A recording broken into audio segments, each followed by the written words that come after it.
पति खाएंगे और बहू कमाएंगी। गांव के एक छोटे से घर में 3 भाई और उनकी पत्नियां एक साथ रहते थे। घर के बड़े बुजुर्गों की मृत्यु के बाद अब ये तीनों परिवार मिलजुल कर ही जीवन गुजार रहे थे, परंतु इस संयुक्त परिवार में एक अजीब सी परंपरा बन चुकी थी। पुरुष काम नहीं करते थे। घर के तीनों पति रमेश, सुरेश और महेश पूरा दिन घर पर बैठकर टीवी देखते, मोबाइल चलाते और स्वादिष्ट भोजन का आनंद लेते थे। वहीं उनकी पत्नियां सीमा, राधा और गीता हर सुबह सूरज निकलते ही अपने सिर पर मिट्टी और सीमेंट की टोकरी उठाकर निर्माण स्थल की ओर निकल पड़ती थीं। बहुओं की सुबह 4 बजे शुरू होती थी। पहले घर का पूरा काम, झाड़ू, पोछा, बर्तन और नाश्ता बनाना, फिर बच्चों को तैयार कर स्कूल भेजना और फिर बिना कुछ खाए निकल जाना काम पर। उन्हें पता था कि अगर देर हो गई तो ठेकेदार गुस्सा करेगा और मजदूरी कटेगी। पतियों की जिंदगी। दूसरी तरफ पति लोग आराम से सोते, उठते ही गर्मागर्म नाश्ता मांगते और फिर टीवी के सामने बैठकर आलू पूरी, छोले, मिठाई और लस्सी का मजा लेते। जब बहुएं काम से थक कर लौटती तो पति चिल्लाते कि खाना क्यों देर से बना। जब कभी बहुएं थकान की शिकायत करती तो उन्हें जवाब मिलता, औरतों का काम ही है सेवा करना, तुम्हारी कमाई से ही तो घर चल रहा है, कुछ एहसान नहीं कर रही। बहुओं की पीड़ा। एक दिन राधा काम से लौटकर बेहोश हो गई। उसके सिर पर ईंटों की टोकरी गिर गई थी।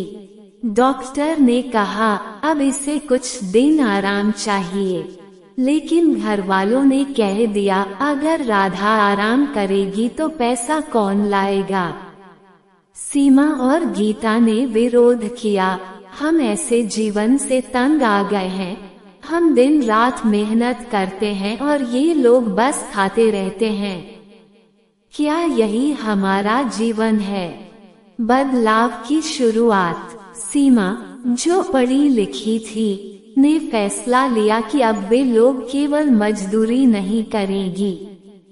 उसने गांव की औरतों को इकट्ठा किया और उन्हें बताया कि कैसे वे सिलाई, बुनाई और कुटीर उद्योग से कमाई कर सकती हैं। धीरे धीरे एक महिला समूह बन गया, स्वावलंबन समूह।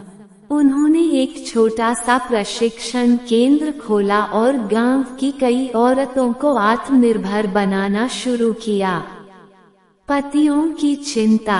जब घर में पैसे आने बंद हुए और खाने की थाली सादी हो गई, तब पतियों की नींद खुली। रमेश ने कहा अब तो सब्जी में घी भी नहीं है। महेश बोला अरे अब तो मिठाई भी नहीं मिलती। सुरेश चिल्लाया भला औरतें काम छोड़कर अब क्या करेगी। लेकिन बहुओं ने साफ शब्दों में कह दिया अब हम केवल शोषण नहीं सहेंगी, अब हम सम्मान और बराबरी चाहती हैं। कमाई दोनों करेंगे या फिर कोई नहीं। न्याय की मांग। बहुओं ने पंचायत में अपनी बात रखी। उन्होंने सबूत और गवाह पेश किए कि कैसे उनके पति काम नहीं करते और उन्हें दिन रात गुलामी की तरह जीने पर मजबूर करते हैं। गांव की बुजुर्ग महिलाएं और सरपंच ने उनका साथ दिया। सरपंच ने फैसला सुनाया जो पुरुष काम नहीं करेगा उसके हिस्से की रोटी नहीं बनेगी, और अगर औरतें बाहर काम कर रही हैं तो घर के काम पुरुषों को भी करने होंगे। नई शुरुआत। इस फैसले के बाद धीरे धीरे बदलाव आया। रमेश ने एक दुकान पर काम शुरू किया, सुरेश ने रिक्शा चलाना शुरू किया और महेश ने खेतों में मजदूरी। अब जब पुरुष भी कमाई करने लगे तो घर की स्थिति सुधरने लगी। महिलाओं के समूह ने भी सरकारी सहायता से एक छोटा सा कपड़ा उद्योग शुरू किया। वे अब केवल मजदूरी नहीं बल्कि व्यापारी भी बन गई थी। कहानी की सीख। इस कहानी से एक बड़ी सच्चाई सामने आती है। अगर औरतें ठान ले तो वे किसी भी अन्याय के खिलाफ खड़ी हो सकती हैं। इस समाज में अभी भी कई घर ऐसे हैं जहां महिलाओं को केवल काम करने की मशीन समझा जाता है। लेकिन आत्मनिर्भरता, शिक्षा और संगठन की शक्ति से वे अपने अधिकारों के लिए लड़ सकती हैं और जीत भी सकती हैं। नैतिक शिक्षा। 1. महिलाएं कोई बोझ नहीं होती, वे परिवार की रीढ़ होती हैं। 2. घर चलाना सिर्फ महिलाओं की जिम्मेदारी नहीं, पुरुषों की भी बराबर की भागीदारी होनी चाहिए। 3. शोषण के खिलाफ आवाज उठाना जरूरी है, चुप रहना अन्याय को बढ़ावा देना है।